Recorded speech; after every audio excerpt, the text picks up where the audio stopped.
Welcome back to another exciting episode of Fantasy Football Review. I'm Phil Hargis, and I'm here with co-host Doug Cook and Robbie today to bring you a special Thanksgiving episode of Fantasy Football Review. It's been a while since we've done this before, Doug, but I just wanted to make sure to celebrate the Pilgrims and the Indians coming together and being thankful. There's a lot of analogies you'll see in the NFL with Indians and Pilgrims, such as the New England Patriots being the Pilgrims and the Washington Redskins being the Indians. Yeah, it's a very good analogy, Phil. And this Thanksgiving, I have to be thankful for that communists haven't completely ruined our country yet, and we still have a chance. But with that said, welcome, Robbie, to the show, and we should probably get on to the rankings. First of all, let's talk about the snacks that I brought.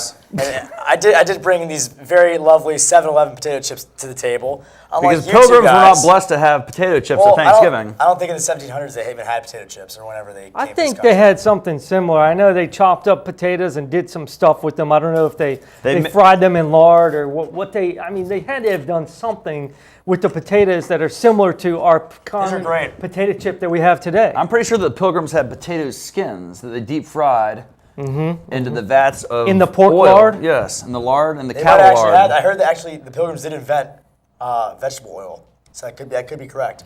Okay, if you want more information on that, please see Robbie's other show, Fantasy Pilgrim Review. With that, we need to move on to some football, guys. We have a lot. This is a busy time of the year. We have Thursday night games. We have Friday, Saturday, Sunday night games. All week is nothing but football. This week is make or break week for a lot of fantasy teams, especially my team. I'm right now on the fence of making the playoffs. I know Doug clinched his spot. I just clinched the spot. No spoilers, Robbie. Time out. No spoilers. We'll get that no spoilers. Oh, I forgot about that. Have a potato chip. There you go. I forgot. They got fruit flies running rampant all over this place. I don't know what that's from. Maybe from your coffee. I think it's from your lemon meringue last week. Okay. Well, anyways, this is make or break in fantasy week. We want to discuss a little in-depth knowledge of who to start, who to sit. And we're going to break into the quarterback statistics right now. And leading the way right now is Aaron Rodgers. This guy, like I've said, he's got a lot of key components and weapons, and he's also got a great running back and a new tight end that he focuses on from time to time. I think Aaron Rodgers is ready to explode against the Detroit Lions tomorrow on Thanksgiving. What do you guys think? Robbie. It's hard to bet against the Green Bay Packers against the Detroit Lions, but I'll tell you what, man, this is a kind of a strange game. The Green Bay Packers should put up a lot of points, but that said, we're not going to talk about Thursday night games because they're not going to watch this until well over these games are passed. That's true. But more importantly, Tom Brady and number 2 and 4 on this list are getting ready to face off in a game of massive proportions here. I think it's going to be a high breakdown later too. Epic proportions. Two of the greatest quarterbacks in the game today are going to be facing off. And they're the top list. The interesting thing here, guys, look at the list of the top 12 quarterbacks. The top 4, you can even say 5 or 6, 7, 8, 9 on this list, and 10 on this list. These were all the guys that you would have expected to be in the top 10 or 12. The guy that that's ranked number 8 right now is Brett Favre, and that guy could easily win the MVP of the National Football League.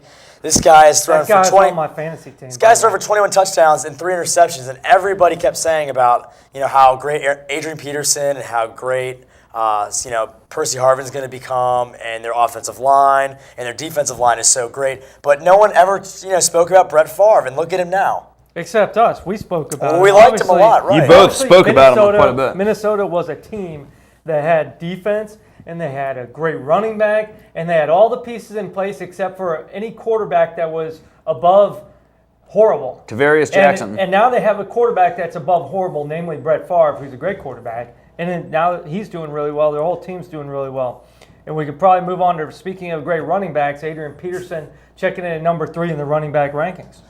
I thought this guy would be number 1, but one guy that really stands out to me is at number 4, Ray Rice. Ray Rice has ran for 733 yards, 6 touchdowns. Rice, baby. And not to mention, he's also caught 56 balls. This guy breaks a lot of tackles. I know that the Baltimore Ravens like to keep it on the ground, especially Joe Flacco hasn't been having the numbers that I thought he would put up this year. He's really kind of took care of this offense and put him on his shoulders, even being a second-year guy at Rutgers. Yeah, they don't really strike you on paper as a horribly impressive offense. But Doug, what happened to Willis McGahee here? We were trumpeting how awesome this guy was for a late-round draft pick. And all of a sudden, Ray Rice has completely stolen the show, like all the experts said. Oh, what happened, obviously, Phil, is they wanted to work Ray Rice into the picture. Rice having not had any NFL experience before. They wanted to work him into the picture. Early in the season, Willis McGahee got a good amount of the carries, and rightly so. He was the proven running back. And then they worked Rice in, and Rice is, quite honestly, a little bit better of a runner than McGahee. He's not as good of a blocker yet, probably not as good of a pass catcher yet. And they worked him in there. The big surprise to me is Chris Johnson at number 1. I figured he'd be somewhere in the top 5 to 10. Number 1, he's doing great. He's averaging something like 20 yards a carry, I think. I mean, something ridiculous. I thought it was 33 yards a carry. Yeah, and he's got 5 rushes for over 100 yards or more. He did run for 33 yards a carry in one particular game that I remember. And he's just been phenomenal this year. You know, claiming his spot as a top fantasy back. Definitely, you can't say because of his yards per carry, you cannot say he's a one-year wonder. Let's call it Remember that time? Let's call it timeout. Yeah, it is exactly. Let's call it timeout right here. And I want to talk about the one-year wonders like we were talking about before the football season. Oh boy, did we nail them all! You guys were right on the mark with Steve Slayton, D'Angelo Williams, who hasn't. He's done all right, but he really hasn't shown. Well, he wasn't really a one-year wonder, but a Michael Turner, who's in his 6th year. And then, and what about Matt Forte, who was proclaimed as the most obvious one-year wonder? He was going number 1 in some drafts because he was such a great.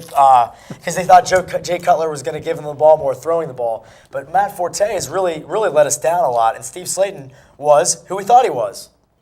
Yeah, he was a one-year wonder, and those are the guys that are missing from this list. And I think go ahead, Phil. even Doug has to be surprised to see Ricky Williams on this list as well. I was a little bit surprised, although Ricky Williams was a great late-round draft pick. He's been checking in to the top 12 all year, as we've pointed out. Every week. And now with the absence of Ronnie Brown, we expect him to be in the top 5 or 10 every week, as he was last week. He exploded last week for a huge game. 3 touchdowns and almost 200 total yards. That made a lot of people, including yourself and my brother, very happy. Yeah, and I'm not diminishing the loss of Ronnie Brown. I didn't want to see that at all. But some of us did benefit from a fantasy perspective. That's how it works, But that's the way the cookie crumbles in fantasy, I guess. For the Dolphins going into the playoffs, so that has to be to the disadvantage not to have that sort of tandem going into the playoffs. Yeah, for the Dolphins, it's definitely a loss to not have the other number 1 and 1A back on their team. But for Doug's financial interest, this was a great injury. Well, we could talk about wide receivers now. I said all along I thought Reggie Wayne was the top wide receiver. However, and he still is right now. I mean, that's what my stats told me before the season, and that's what the stats are telling me now. I did draft Randy Moss in the 1st round, but only because I figured I could get Reggie Wayne maybe in the 2nd round if I didn't get Moss in the 1st round. So that's how it works out, but they're both very close. I mean, they're 3 points apart there, not a lot of difference there. Larry Fitzgerald, everybody knew about. Maybe the big surprise of the top 5 is Deshaun Jackson. Well, I like Deshaun Jackson. I like Vincent Jackson. I love Joe Jackson. But one guy I think that has really flourished, having a great quarterback, especially on his team, and who was a first-round bust, or who was being proclaimed as a first-round bust, is Sidney Rice out of Minnesota. This guy 2 weeks ago caught 200. Had 200 catches, or 200 catches. Had 3,000 catches. 200 and caught yards, for 4 miles in one game. Had 200 yards receiving in one game, and then last week comes out with another repeat 100-yard performance. You gotta love this guy. He's done everything if you ever wanted in a late round draft pick. Another guy that I thought that has really come on strong, who I was kind of dogging the first 4 weeks, was Larry Fitzgerald. This guy was, he was picked first wide receiver overall in every single league. Didn't really put up the numbers that he was supposed to put up, and now you look at him, he's in the top 4. But Deshaun Jackson, this guy's blown up. You can't. What can you say about a guy like Deshaun Jackson? And all these other guys were top picks, though. I mean, you have to mention Miles Austin. I've said it before. I saw that guy play in Dallas last year. I mean, this guy was a tremendous talent. He had a presence on the field. And then, of course, the other sleeper that remains on this list is sort of your Mike Sims Walker, Doug, who you've been talking about since the beginning of the year. Also on my fantasy team, Phil. All right, we'll get to that in a second.